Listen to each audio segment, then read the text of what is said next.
भारतीय सेना ने हाल ही में एक नई तकनीक का प्रदर्शन किया है जो हमारे वायु रक्षा क्षमताओं में एक महत्वपूर्ण कदम है। यह है नेगेव एलएमजी का क्वाड माउंट, जिसे विशेष रूप से ड्रोन के खिलाफ उपयोग किया जा रहा है। आज हम इस तकनीक के बारे में बात करेंगे और समझेंगे कि यह हमारी सुरक्षा में कैसे योगदान दे रही है। नेगेव एलएमजी, जिसे इजरायल द्वारा विकसित किया गया है, एक अत्याधुनिक हल्की मशीन गन है। इसका क्वाड माउंट सिस्टम 4 मशीन गनों को एक साथ जोड़ता है, जिससे एक शक्तिशाली फायर पावर तैयार होती है। यह सिस्टम खास तौर पर उन ड्रोन के खिलाफ प्रभावी है जो हमारी सीमाओं के पार से आ सकते हैं। ड्रोन का उपयोग आजकल कई तरह की गतिविधियों के लिए किया जा रहा है, जैसे कि जासूसी, आतंकवादी हमले और यहां तक कि मादक पदार्थों की तस्करी।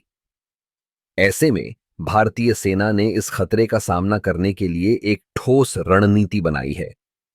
नेगेव एलएमजी का क्वाड माउंट सिस्टम, जो उच्च गति और सटीकता के साथ लक्ष्य को भेदने में सक्षम है, हमारी सुरक्षा को और मजबूत बनाता है। इस प्रणाली की एक और खासियत है इसकी लचीलापन। इसे विभिन्न प्रकार के वाहनों पर लगाया जा सकता है, जैसे कि टैंक, ट्रक या स्थिर चौकियों पर। इसका मतलब है कि हम इसे किसी भी स्थिति में तैनात कर सकते हैं, चाहे वह युद्ध का मैदान हो या किसी विशेष ऑपरेशन का हिस्सा। इस तकनीक का एक और महत्वपूर्ण पहलू है इसकी रेंज। नेगेव एलएमजी की फायरिंग रेंज लगभग 2100 मीटर है, जो इसे ड्रोन के खिलाफ एक प्रभावी हथियार बनाती है। जब हम इसे क्वाड माउंट के साथ जोड़ते हैं, तो यह हमारी वायु रक्षा को एक नई ऊंचाई पर ले जाता है। भारतीय सेना की यह पहल न केवल हमारी सुरक्षा को बढ़ाती है, बल्कि यह भी दर्शाती है कि हम तकनीकी रूप से कितने सक्षम हैं। यह एक संकेत है कि हम किसी भी चुनौती का सामना करने के लिए तैयार हैं। इस नई प्रणाली के साथ भारतीय सेना ने एक बार फिर साबित कर दिया है कि हम अपने देश की रक्षा के लिए किसी भी हद तक जा सकते हैं।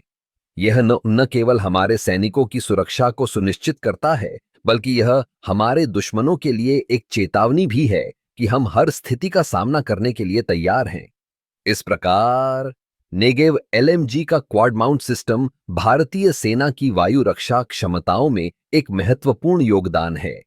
यह न केवल एक तकनीकी उन्नति है, बल्कि यह हमारी सुरक्षा के प्रति हमारी प्रतिबद्धता को भी दर्शाता है।